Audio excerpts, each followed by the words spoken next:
Hi friends, சுட்டி cartoon டிவிக்கு உங்களை அன்புடன் வரவேற்கிறோம். இன்று ஒரு சூப்பரான சுவாரஸ்யமான நீதி கதை உங்களுக்காக காத்திருக்கிறது. வாங்க கதையை ஆரம்பிக்கலாம். அந்த காட்டுல விதவிதமான மரங்கள், கலர் கலரான பறவைகள், அப்புறம் நதிகள்னு எல்லாமே ரொம்ப அழகா இருக்கும். அந்த அமைதியான காட்டுக்கு நடுவுல எல்லா விலங்குகளுக்கும் ரொம்ப பிடிச்ச ஒருத்தர் வாழ்ந்து வந்தாரு.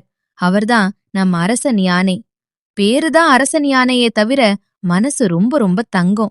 யாருக்காவது ஒரு உதவி அப்படின்னா முதல் ஆளா ஓடி போய் நிப்பாரு. காட்டுல இருக்கிற மத்த விலங்குகளுக்கு உடம்பு சரியில்லைன்னா பழங்களை பறிச்சு கொண்டு போய் கொடுப்பாரு. யாராவது பசியில அழற சத்தம் கேட்டா அவரோட பெரிய தும்பிக்கையால உணவை அள்ளிட்டு வந்து அவங்க பசிய ஆத்துவாரு. சுருக்கமா சொல்லணும்னா அவரோட உலகம் ரொம்ப அன்பானது. ஆனா அதே காட்டுல காரி அப்படின்னு ஒரு நரியும் இருந்துச்சு. மத்த நரிகளை விட இந்த காரி நரி ரொம்ப விசித்திரமானது.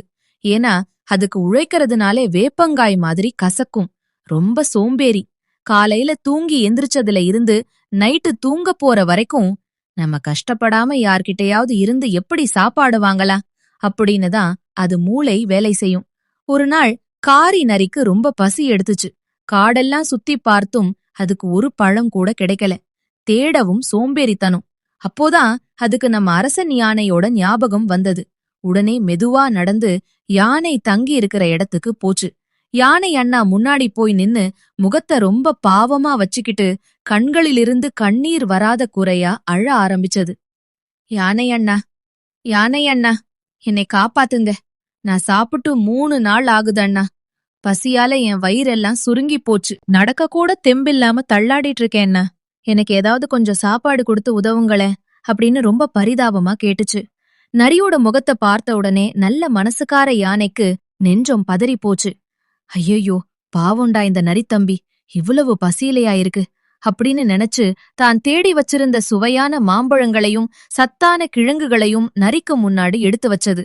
இந்தா காரி தம்பி, நல்லா சாப்பிடு, பசிய போக்கிக்கோ அப்படின்னு அன்பா சொன்னது.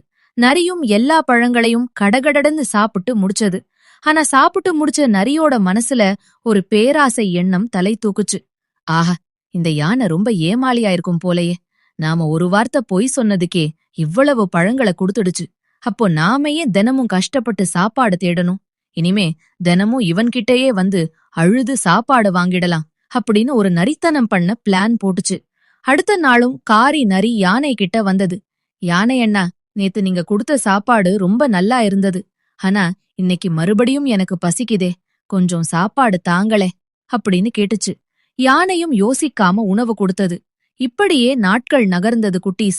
தினமும் நரி வரும், யானை கிட்ட சாப்பாடு வாங்கும், சாப்பிட்டுட்டு பேசாம போய் தூங்கும். ஆனா ஒரு நாள் கூட யானைக்கு ஒரு சின்ன உதவிய கூட அது செஞ்சது கிடையாது. யானையோட நல்ல மனச நரி தனக்கு சாதகமா பயன்படுத்திக்கிட்டு இன்னும் பெரிய சோம்பேறியா மாற ஆரம்பிச்சது. ஆனா இந்த ஏமாற்று வேலையை காட்டிலிருந்த முத்து முயல் கவனிச்சுக்கிட்டே இருந்தது. முத்து முயல் ரொம்ப புத்திசாலி, நேர்மையான குட்டி முயல். நரி பண்ற தப்பு யானையோட நல்ல மனச காயப்படுத்துதுன்னு அதுக்கு புரிஞ்சது. இந்த நரிக்கு எப்படியாவது ஒரு பாடம் புகட்டணும், யானை அண்ணாவையும் காப்பாத்தணும் அப்படின்னு முத்து முயல் முடிவு பண்ணுச்சு. மெதுவா யானை கிட்ட நடந்து வந்த முத்து முயல், யானை அண்ணா, நீங்க மத்தவங்களுக்கு உதவுறது ரொம்ப நல்ல விஷயம். ஆனா நீங்க செய்யற இந்த உதவி காரி நரிய நல்வழிப்படுத்தல. அது உங்களோட நல்ல மனச தப்பா பயன்படுத்துது. அது உழைக்காம வாழ்றதுக்கு நீங்க தான் காரணமா இருக்கீங்க அப்படின்னு ரொம்ப எமோஷனலா எடுத்து சொன்னது. யானை ஆச்சரியத்தோட, என்ன சொல்ற முத்து முயலே, நான் அவனோட பசியதானே போக்குறேன், இதுல என்ன தப்பு அப்படின்னு கேட்டுச்சு. அண்ணா, ஒருத்தருக்கு பசிச்சா ஒரு நாள் சாப்பாடு கொடுக்கலாம். ஆனா தினமும் அவங்களுக்கு நாமளே சாப்பாடு கொடுத்தா அவங்க உழைக்க மறந்துருவாங்க. அது அவங்க வாழ்க்கையையே அழிச்சிடும். நாளைக்கு நரி வரும்போது நான் சொல்ற மாதிரி செய்யுங்க அப்படின்னு முயல் ஒரு சூப்பர் பிளான் சொன்னது. மறுநாள் காலையில காரி நரி எப்போவும் போல ஆடம்பரமா நடந்து வந்து யானை முன்னாடி நின்னுச்சு. யானை அண்ணா, இன்னைக்கு எனக்கு ரொம்ப பசிக்குது, சீக்கிரம் சாப்பாடு கொடுங்க அப்படின்னு கொஞ்சம் அதிகாரமாவே கேட்டுச்சு. ஆனா இந்த முறை யானை சாப்பாடு கொடுக்கல. அமைதியா நரிய பார்த்து, காரி தம்பி, கண்டிப்பா உனக்கு சாப்பாடு தரேன். ஆனா இன்னைக்கு நீயும் என் கூட காட்டுக்குள்ள வந்து உணவு தேட எனக்கு உதவணுமே அப்படின்னு நிதானமா சொன்னது. இத கேட்ட நரிக்கு கோபம் வந்துடுச்சு. என்னது, நானா? நான் ஏன் வேலை செய்யணும்? எனக்கு நீங்க சாப்பாடு கொடுக்கலனா என்ன? நான் வேற எங்கேயாவது போய்க்கிறேன் அப்படின்னு கத்துச்சு. அப்போ மரத்துக்கு பின்னாடி இருந்து சிரிச்சுக்கிட்டே வந்த முத்து முயல் நரிக்கு முன்னாடி நின்னுச்சு. காரி, நரி அண்ணா, கோவப்படாதீங்க. யானை அண்ணா உங்களுக்கு உணவு கொடுக்க இன்னைக்கும் ரெடியா தான் இருக்காரு. ஆனா உங்க வாழ்நாள் முழுக்க உங்கள அவரால பாத்துக்க முடியாது. உதவி அப்படிங்கறது ஒருத்தர சோம்பேறியாக்குறது இல்ல, அவங்க சொந்த கால்ல நிக்க கத்து கொடுக்கறது தான். நீங்க இன்னைக்கு உழைக்கலனா காலம் முழுக்க மத்தவங்கள எதிர்பார்த்தே வாழ வேண்டியிருக்கும். யோசிச்சு பாருங்க அப்படின்னு அன்பாவும் அழுத்தமாவும் சொன்னது. முத்துமுயல் சொன்ன வார்த்தைகள் நரியோட மனச சுரீர்னு தாக்குச்சு. அது தன் தவற்ற நினைச்சு வெட்கப்பட்டு தலை குனிஞ்சது. ச்சே, நாம எவ்வளவு சுயநலமா இருந்திருக்கோம். நமக்காக தன் உணவ பகிர்ந்து கொடுத்த யானை அண்ணாவை ஏமாத்தியிருக்கோம் அப்படின்னு நினைச்சு அதோட கண்கள்ல இருந்து நிஜமாவே கண்ணீர் வழிஞ்சது. மெதுவா யானை கிட்ட போன நரி, யானை அண்ணா, என்ன மன்னிச்சுடுங்க. உங்க நல்ல மனச நான் தப்பா பயன்படுத்திட்டேன். முத்துமுயல் சொன்னது உண்மைதான். இனிமே நான் சோம்பேறியா இருக்க மாட்டேன்.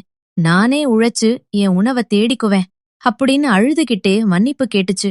யானை தன் தும்பிக்கையால நரிய தட்டி கொடுத்து, பரவாயில்ல காரி தம்பி, உன் தப்ப நீ உணர்ந்ததே எனக்கு சந்தோஷந்தான் அப்படின்னு சிரிச்சுட்டே சொன்னது. அன்னையில இருந்து காரி நரி சோம்பேறித்தனத்தை விட்டுட்டு தினமும் உழைக்க ஆரம்பிச்சது. இப்போ நரி, யானை, முயல் 3 பேருமே அந்த காட்டுல ரொம்ப சந்தோஷமான நண்பர்களா வாழ்ந்து வராங்க. இந்த வீடியோவுக்கு ஒரு லைக் பண்ணுங்க. உங்கள் நண்பர்களுடன் ஷேர் பண்ணுங்க. இன்னும் இது போன்ற அருமையான கதைகளை பார்க்க சுட்டி கார்ட்டூன் டிவியை சப்ஸ்கிரைப் செய்து பெல்லை அழுத்த மறக்காதீங்க. மீண்டும் ஒரு புதிய கதையுடன் சந்திப்போம். நன்றி, வணக்கம்.